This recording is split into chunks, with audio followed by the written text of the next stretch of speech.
I think I'm in love, but I've been feeling otherwise. These flutters in my stomach aren't butterflies, but cutting knives and not the butter kind. And if you listen close when she begins to speak, you'll hear a couple hundred sighs in the collective shut of eyes. Letters linger on her lips like lullabies. I think I've drowned a couple times inside her opal-colored eyes. She could do something as simple as sit down with the grace of Olympic dives. A perfect 10-photo shutter finish on her cocoa butter thighs.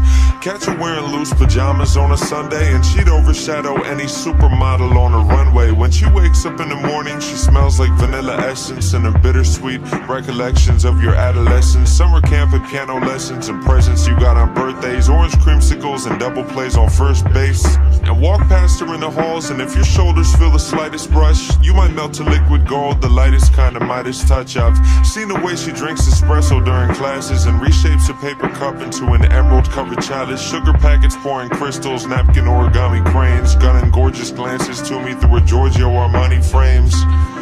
She's nearly perfect in almost every way.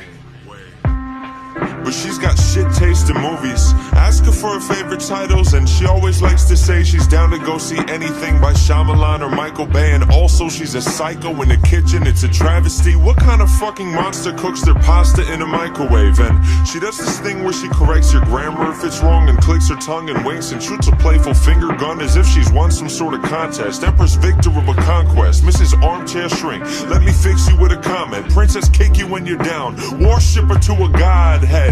It seldom happens that she listens to my voice and doesn't chime in quick with unsolicited advice. An unapologetic tyrant, a passive-aggressive rivalry. Ask her a question and catch a handful of sass and irony. And trust me, really, she is just the worst of board games. Debates about the rules like legislators at a court case. Tampers with the scales of justice, wielding pencils as her gavel. Once I even caught her cheating while she kept the score in Scrabble. She's a fucking wreck at checkers, plays Monopoly sloppily, always bringing up disputes and games of trivia pursuit.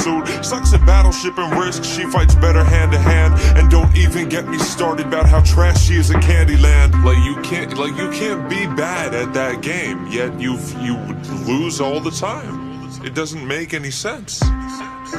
But I'm no Adonis either.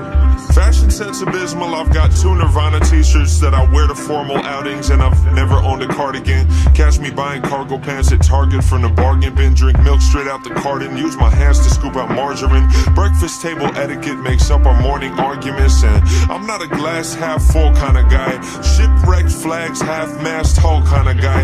I never was an optimist, not too good at compromise. The problem is my ego's far too fragile to apologize, but she always calls me out and takes me down a couple pegs too. It's always nice to have somebody close who double checks you. And honestly, we wouldn't be ourselves if we were different. Yeah, she's clumsy and I'm stupid, those are things that we can live with. Being perfect's unrealistic, either way I like our flaws. The way I crack my knuckles off and the obnoxious way she yawns. The way I stutter when I flirt cause I'm not very good with courtship. The way she's gotta pee the first 10 minutes of a road trip. How when she cuts her pancakes it's in slices, not in squares. The way my daily coffee intake is a crisis, I'm aware. The way I talk in crowded theaters, the way she parks in parallel, the way she goes through pints of Ben and Jerry's salted caramel.